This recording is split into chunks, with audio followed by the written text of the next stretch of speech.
Olá, assinando a TV Destaque, estamos voltando com o nosso programa Direito de Dever, Cidadania e Ação. Nesse segundo bloco, entrevistando o Dr. Marco Antônio Silva. Deixamos uma questão no ar, né, doutora Rosana, para o Marcos resolver, para ele nos testemunhar de como é que os políticos estão vendo essa nova situação, certamente de apertura financeira, principalmente pela crise que nós estamos vivendo.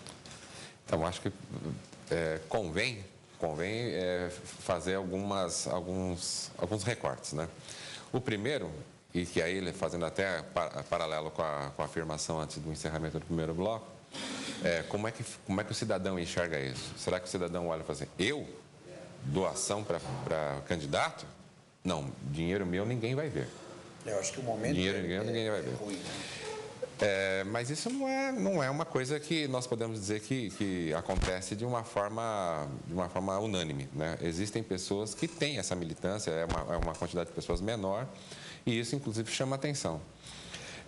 Não há limite pessoal para a doação por pessoa física, mas ela tem que ser razoável à renda da pessoa. A renda da pessoa, né? Existe também. Caixa no imposto de renda. E existe, é lógico, né? Comprovação, né? E existe uma outra questão também, que é o autofinanciamento, né? Pessoas que têm grande poder aquisitivo, empresários que são candidatos, eles também têm um limite, né, para fazer um investimento na sua própria candidatura, né? E é uma coisa que ainda só a prestação de contas vai nos mostrar como é que isso vai ser feito. Eu não acredito que isso será feito de forma homogênea entre todas as agremiações. Existem partidos como o PMDB, como o PSDB, o PTB, partidos já com tradição, que têm uma estrutura burocrática interna que é capaz de compreender, estudar, planejar. Agora, os pequenos partidos, eu acho que eles trarão talvez surpresas bastante interessantes para depois nós observarmos quando houver a prestação de contas. E poderão criar belos problemas para eles. Muitos, para eles. Inclusive, muitos resultados eleitorais poderão sofrer impugnação como decorrência da má gestão, né? Hoje, um candidato ele é pessoa jurídica, né? A candidatura impõe que ele se torne uma pessoa jurídica. E a prestação de contas desse candidato, ou seja, os chamados restos de campanha, né? Os restos de campanha também serão um outro problema que ainda não foram adequadamente debatidos, mas que certamente vão trazer novidades em relação ao que sempre houve, né? E isso, por exemplo, o resto de campanha é uma coisa que é da história do partido político no Brasil, né? Ou seja, de onde você tem o enriquecimento sem causa de muitas situações, né? Agora, voltando também àquela angústia da dona de casa, a angústia do cidadão, do homem e do povo, né? Eu queria insistir. Aí não dá para deixar de tentar o magistério, né? Um candidato, essa regra que o professor coloca como sendo um financiamento de 48 prestações de 10 para um investimento de 2,5 milhões, em números é isso. Mas, na verdade, do ponto de vista da representação, não é assim que deve ser enfrentado. Não é tão simples assim. Um candidato, vamos falar, uma cidade como Guarulhos, quantos milhões de habitantes há aqui em Guarulhos? Diz que tem 1.300.000 e pouco. Né? Tem 500 mil eleitores. Dividido pela quantidade de vereadores, né? Então nós temos aí um número importante. Então, esses vereadores não representam a si mesmos, Sim. Eles representam a esse conjunto de pessoas, né? Então, é certo que esse investimento é proporcional, né? Uma eleição é uma disputa, né? Um concurso, né? Então, o que financia esse concurso realmente seria o protagonismo de uma ideia, o protagonismo de um plano de ação. E quanto vale um ideal? Quanto vale um ideal, quanto vale um plano, a melhoria da qualidade de vida? Uma representação. Tudo isso dito no plano ideal, né? Nós estamos aqui pensando cientificamente, nós estamos trabalhando com o sonho e a realidade. Exatamente. O sonho é esse. Mas o que justifica, né? O que justifica é bem isso, né? A proposta deveria ser o salário do vereador não é o ressarcimento ao investimento na campanha, até porque o investimento não foi feito pessoalmente, né? O salário é a remuneração pessoal, o investimento na campanha não é aquilo pessoal. que ele precisa para sobreviver, sem a necessidade de se valer de outros meios, De outros meios para né? isso. Uhum. Para poder ser ressarcido. Quer dizer, a ideia, claro, que o Clóvis colocou e que o Marcos está debatendo, ele, teoricamente, ele não estaria fazendo um investimento para ter um retorno depois.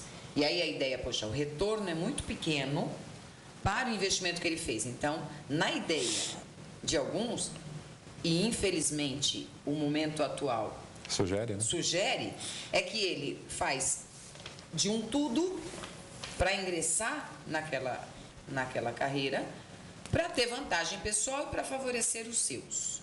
Isso é a ideia de algumas pessoas. E como você disse, o momento sugere. Mas a ideia, o correto, deveria ser, como o Clóvis colocou, né? Aquela utopia, é que várias pessoas financiam um sonho, financiam um ideal, financiam uma vida melhor.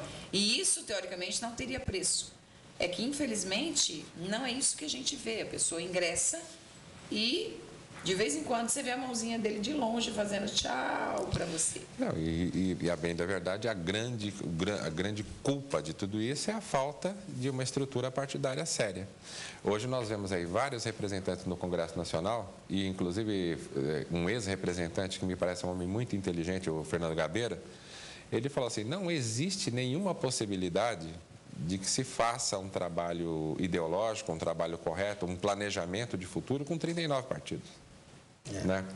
Então, nenhum país que tem hegemonia, nenhum país que tem realmente alguma coisa importante para mostrar para o resto do mundo tem uma estrutura partidária desse tamanho. Tão fatiado que dá a impressão que assim, é uma briga para chegar ao poder e todo mundo quer chegar.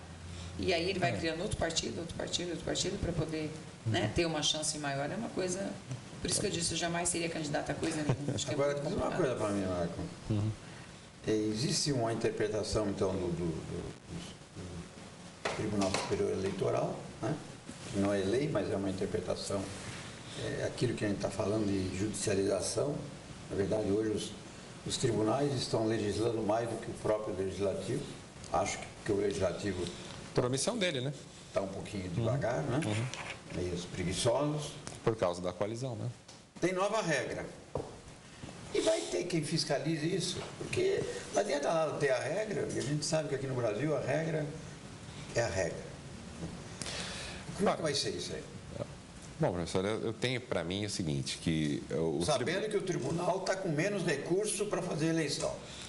Esses dias aí eu vi que de 55, não sei se milhões ou bilhões, sei lá, só vai ter 42. Então, deram uma cortada de mais de 20% do orçamento. Sim. Né? Então, no momento em que muda uma regra e vai ter que ter mais fiscalização, o tribunal vai ter menos recursos. Então, existe uma... Inclusive, eu estou tentando finalizar um artigo sobre esse ponto específico, né? Que como é que se fará essa fiscalização?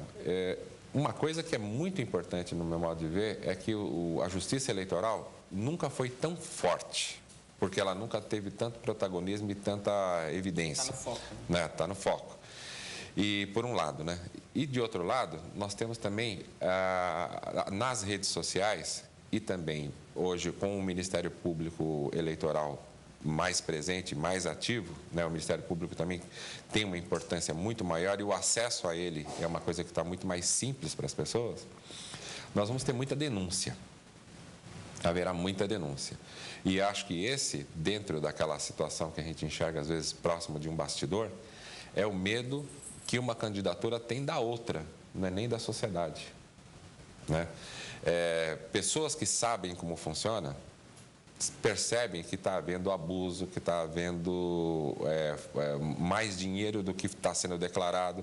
Então, de alguma forma, essas pessoas terão condições de formalizar a denúncia. E lembrando que, nesses casos de interesse público, a denúncia pode ser anônima.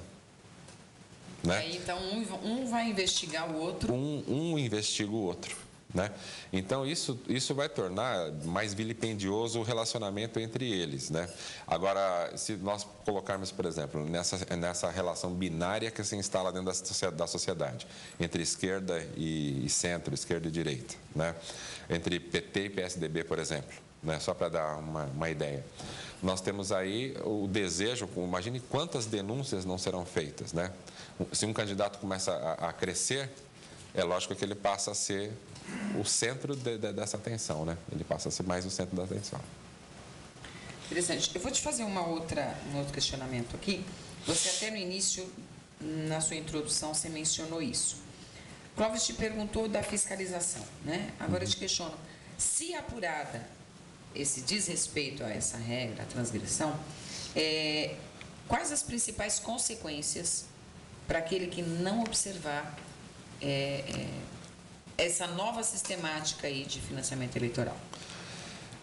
Vamos pensar em dois momentos, então. Tem a situação do candidato e a situação do partido político, né? O partido político, ele pode, conforme o grau ou a quantidade de infrações, né? Ele pode até ter questionado o seu registro, né? Então, pode ter o cancelamento do registro. A sua existência, ela pode ser questionada, poderá. Então, vou te colocar um exemplo aqui. Uma pessoa jurídica não pode mais financiar a campanha. Alguém pode se valer de um caixa 2 ou de... né? De 3, caixa 5, né? 5, 10, enfim, para financiar. Se isso for apurado, verdadeiramente comprovado, para você, o partido sofre também e pode perder até o seu registro, nesse caso. O partido sofre importantemente isso, porque uma situação desse tipo, além de contrariar frontalmente a lei, ela contraria também um outro espírito, que é o espírito da lisura, né? Da representação, da moralidade. Então, nesse caso, o registro partidário está absolutamente em xeque, né? E um candidato eleito por um partido que tem o registro cancelado, o candidato rola também ou não? Não. O candidato não. Depois da posse, não. Tá. Depois da posse, não. Ele fica sem partido. Na verdade, não. O mandato é do partido. É do partido. Mas o mandato ele existe, a investidura, a eleição se ocorrer lícita em torno daquilo. Agora, se o que fundamentou foi, digamos assim, um descumprimento da regra, né? Provavelmente o diploma dele será cassado, né? Aí será desconstituído. Se ele foi favorecido pelo descumprimento... Se ele foi descumprimento, certamente o diploma vai ser cassado. É interessante que o Marcos falou de 39 partidos. Diante dessa resposta que ele deu, é possível que a gente tenha uma redução grande do número de partidos. E agora está sendo criado um partido que eu vi essa semana aí, que é o partido do Corinthians. Né?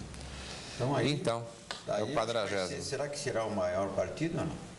Não creio. Não creio sobremodo. Não creio sobremodo. Você não é corintiano. Não, mas não é em função disso que eu digo. Eu também não sou. Né? Só uma brincadeira, eu também não sou. Rosana, olha, o tempo passou muito rápido, nós estamos finalizando já esse segundo bloco. Com certeza, Marco Antônio, até a eleição a gente vai convidar de novo você para vir mais uma vez, porque... Por enquanto, nós estamos na expectativa da eleição. A partir, eu acho que de agosto, é que vem os registros das candidaturas, né? E aí, as convenções e tal. E a partir daí, os partidos vão começar a viver o inferno do financiamento. E aí a gente já vai começar a ter alguma reação do próprio tribunal de como é que vai ser a orientação que eles vão dar, né? E certamente a sua presença será importante para outros esclarecimentos a respeito do assunto. Eu, particularmente, agradeço a tua presença, né?